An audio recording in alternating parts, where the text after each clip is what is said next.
राज्यातील शेतकऱ्यांसाठी आताच्या ताज्या झटपट शेतीविषयक आणि शेतकऱ्यांच्या नवनवीन योजनाविषयी आपण या बातमीपत्रात बघूया।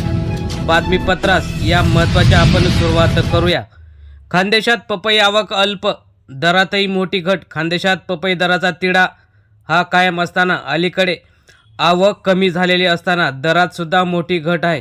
त्यामुळे याचा शेतकऱ्यांना मोठं नुकसान झाल्याची माहिती आहे।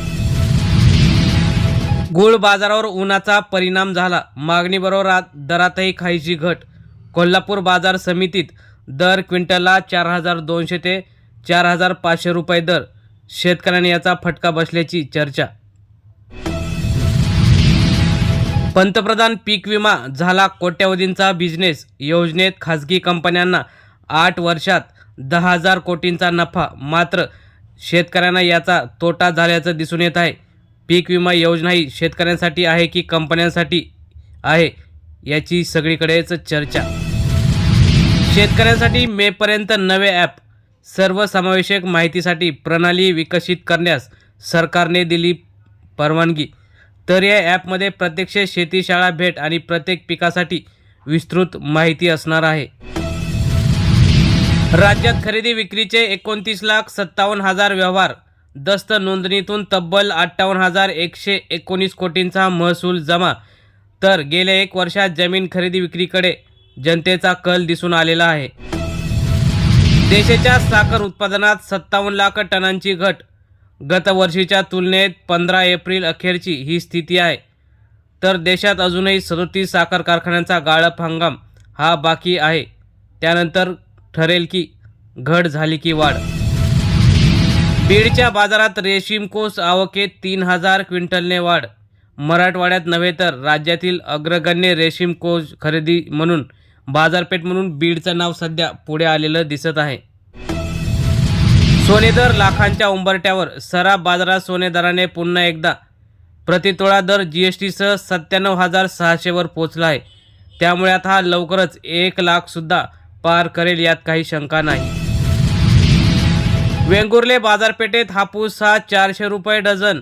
हापूस सर्वसामान्यांसाठी आता सध्या झाला गोड, मात्र देवगड हापूस आंबा हा अजूनही सामान्य जनतेच्या दराच्या आवाक्याबाहेरच दिसत आहे। शिवसेना पक्षप्रमुख उद्धव ठाकरे यांनी काल आपल्या निर्धार मेळाव्यात नाशिक येथे भाजपवर तोफ डागली। भाजप हा हिंदुत्ववादी आहे हाच फेक सर्वात मोठा नरेटिव्ह आहे। तसेच AIच्या आवाजाने शिवसेना प्रमुख बाळासाहेब ठाकरे यांचं सुद्धा भाषण झालं। या भाषणाला हजारो नाशिककर, जनता, शिवसैनिक, पदाधिकारी उपस्थित होते। कुणाल कामराला अटक करण्याची आवश्यकता नाही, हायकोर्टाकडून मोठा दिलासा तर शिंदे गटाला सर्वात मोठा झटका।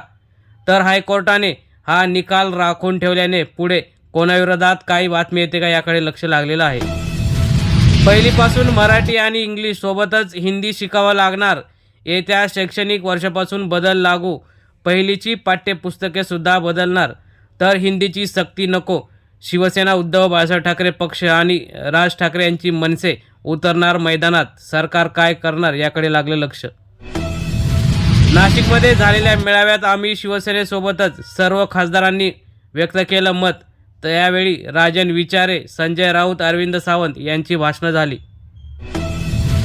राज्यात उष्णतेचा कहर। राज्यात उष्णता आणि उकाड्याचा कहर वाढला आहे। बुधवारी 43.7 अंश सेल्सिअस एवढी नोंद झाली। त्या खालोखाल लोहगावचा पारा हा 43 अंशावर होता।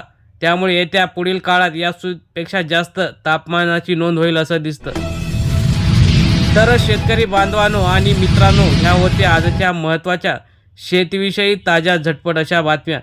अशाच बातम्यांसाठी आपण जर चॅनलवर नवीन असाल तर चॅनल सबस्क्राईब करून बेल आयकॉन फक्त प्रेस करा, म्हणजे रोज नवनवीन तुम्हाला शेतीविषयी बातम्या बघायला मिळतील। धन्यवाद। जय जवान, जय किसान, जय हिंद, जय महाराष्ट्र।